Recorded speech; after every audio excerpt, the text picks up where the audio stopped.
Трус не играет в хоккей. Тем более эти парни уже выступали на первом этапе первенства и сейчас уверенно открывают второй. Феникс из Донецка против симферопольских пингвинов. Игра уже с первых секунд обещает быть зрелищной. Последние хотят взять реванш у своих оппонентов после досадного поражения, что и видно по агрессивной атаке. А главное, вдохновитель ребят и их наставник.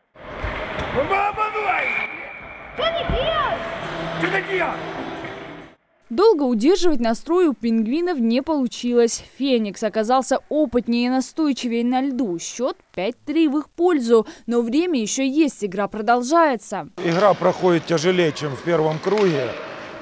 Но ребята бьются. Я все равно думаю, мы этот матч доведем до победы. А там повезет сильнейшему. Обе команды сменяют пятерку, заменяют уставших участников. Шансы пока равны. Все моменты не удается реализовать с двух сторон.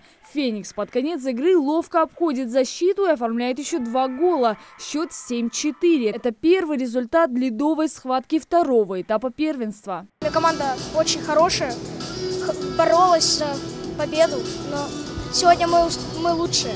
Игра была нормально напряженной. Соперника всегда надо уважать. Надо было забивать больше, играть в пас. В общем, игра, в принципе, нормальная, достойная.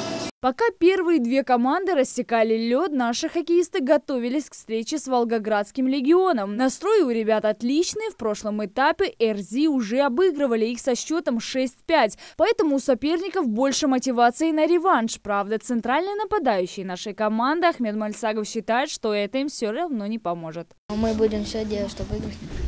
Наша команда по итогам первого этапа заняла в рейтинговой таблице 3-е место. От первенства России ее отделяет 1 позиция. Чтобы попасть в двойку лучших в этом году, им придется обыграть всех участников. Тренер команды РЗ Ваха Гадапоршев делится, что к этому результату они готовились в перерыве между этапами. Тренировки были, да, ошибки мы исправляли. Но плюс у нас, например, 2010 год они ездили у нас в Астрахань на золотую шайбу.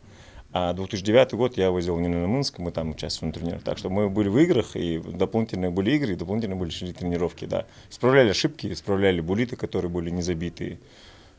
Готовились к этому этапу. Сейчас все покажет, что игра, все будет видно. Хоккейный центр республики предложил федерации провести его снова в Ингушетии, благодаря организации предыдущего этапа на высоком уровне. В управлении хоккейного центра России инициативу поддержали.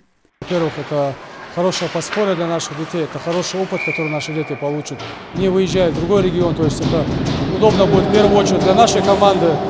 То есть далеко ехать не надо, пришли, поиграли, посмотрели другие игры, и себя, как говорится, покажут, и на людей посмотрят. Из-за этого мы со своей стороны все, что нужно, все условия предоставили, и все команды были довольны. Федерация хоккея России с удовольствием нам дала такую возможность, что мы сейчас проводим второй этап. О результатах говорить пока рано. Итоги подведут 5 апреля. Ледовые схватки обещают быть зрелищными, так как на кону путевка на первенство России. Далее Асканова, Адам Гулуев, Магомед Зидигов. Новости 24.